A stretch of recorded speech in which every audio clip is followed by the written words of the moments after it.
As chronic illness slowly strips away our talents, hopes, and dreams we worked so hard to achieve, we're left looking at ourselves, trying to figure out who we are now, what we're meant to do. And it's really difficult because that was all taken away. This is an identity crisis. Let's look into the symptoms and some ways to cope if you are struggling.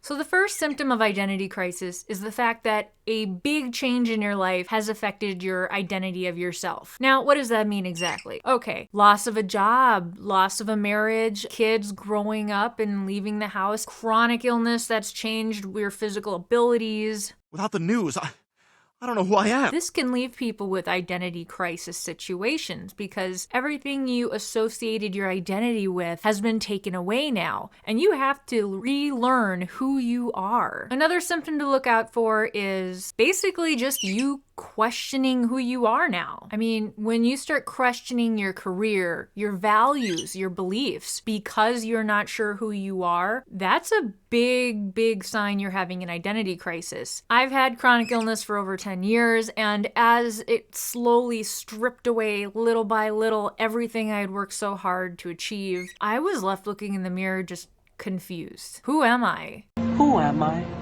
What am I supposed to do with my life? Why am I still here? And quite often I was begging God for these answers. I was a shell of my former self. Unfortunately, this happens to most of us who've been struggling with chronic illness. Because you're not sure exactly who you are, you're not sure exactly what your values are anymore. I don't know what to believe anymore. And so a lot of people start questioning everything about themselves. The third symptom for identity crisis is that you experience internal conflict on what your role in society is now.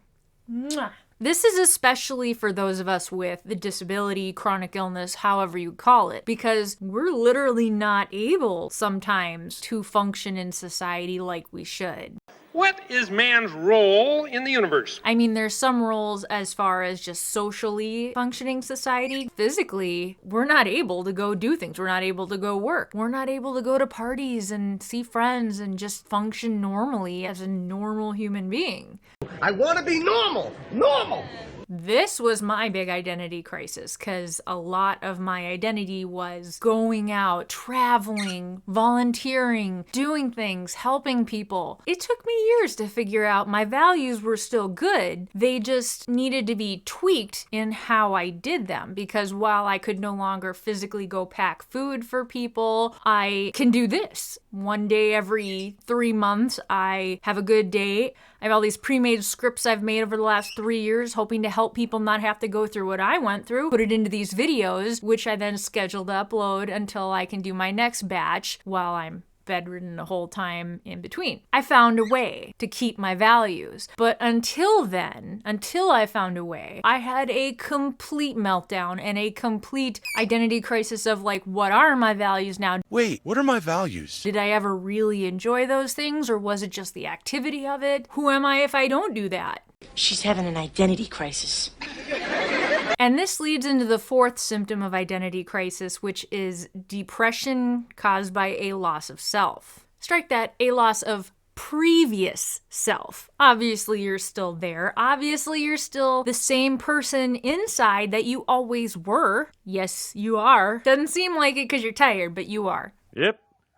Same old, same old. But yeah. When everything you relied on, all your goals you've had growing up, everything you worked so hard to strive for, when all that's taken away, yeah, you get depressed. Everything has changed. Who wouldn't be? It'd be weird if you weren't. And if you're numb about it, that is a form of depression. That is a symptom of depression. Nothing makes me happy.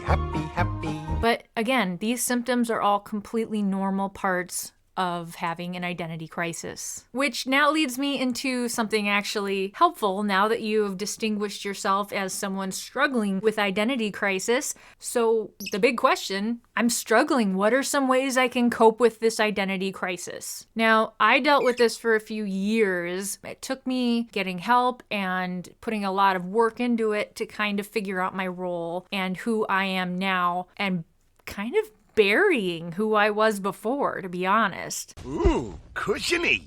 And a mini bar. But here are the things that I use to help figure out how to not struggle with this. The first thing is pretty obvious.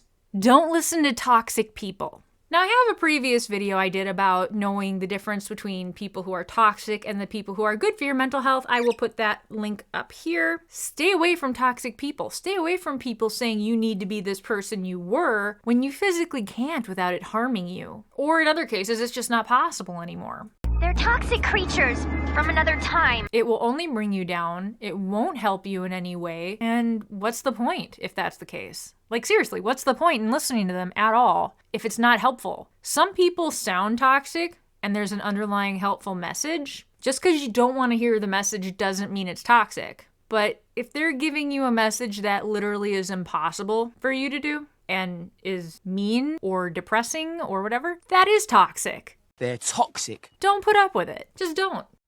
You have no power over me.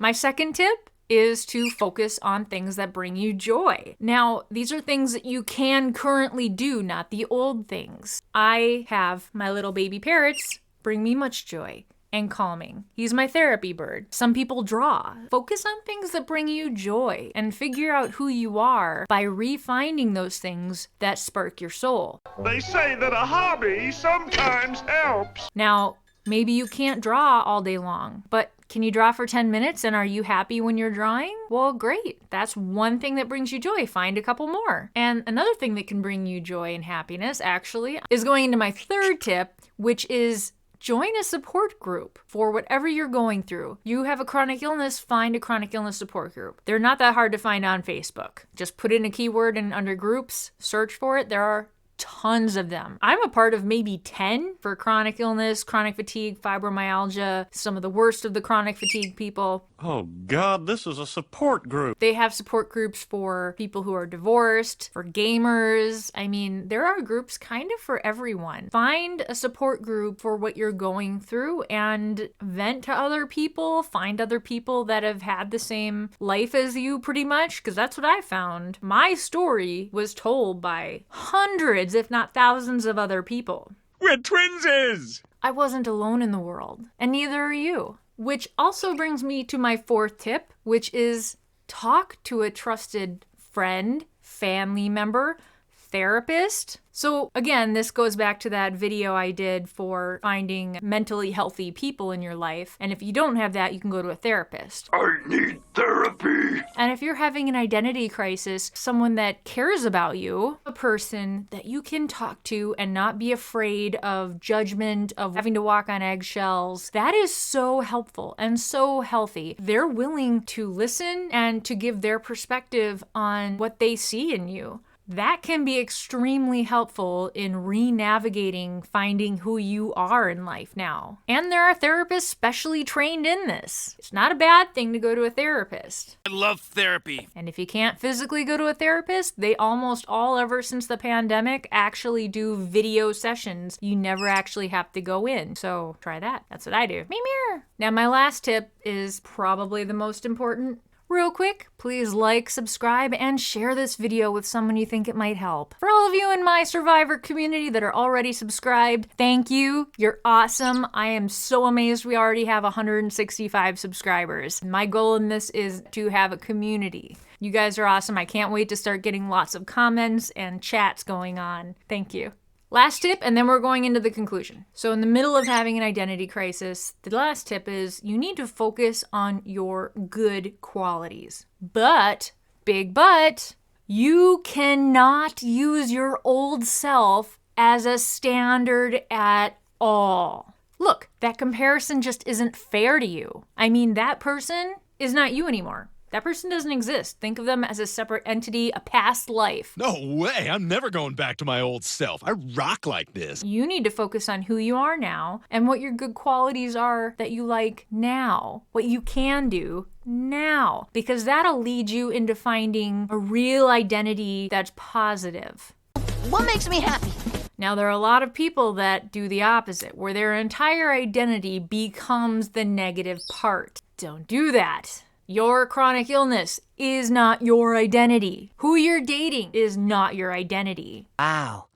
Tough love. You need to find some good things about yourself and focus on that as being your identity. Write them down, add things as you figure them out. You're not going to figure it all out in 5 minutes. You're not. It took me probably a year to start getting comfortable with who I was once I started this process. So yeah, chronic illness, it makes who we thought we were going to be an impossible feat. And because of that, all our expectations, all our goals, all our dreams, we suddenly realize we can't reach them and we go into this downward spiral. Your downward spiral headquarters. Of identity crisis. But here's the thing, if we put aside our old standards, our old goals, and we instead look at ourselves as we are with a kind and fresh perspective, we will find out we are still valuable. Yeah, you're valuable. Deal with it.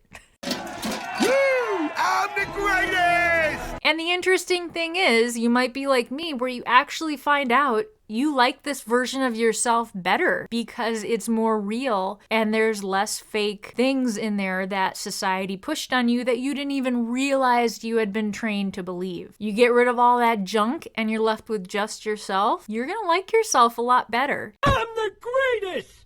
It takes a while to find out exactly who you are, but trust me, the journey is so worth it. You are so worth it. And never listen to the naysayers. And if you want more helpful advice on things like this, we got some videos right here I highly recommend, including that one I mentioned earlier about finding toxic people versus mentally healthy people. Like, subscribe, hit that notification bell, and keep on surviving.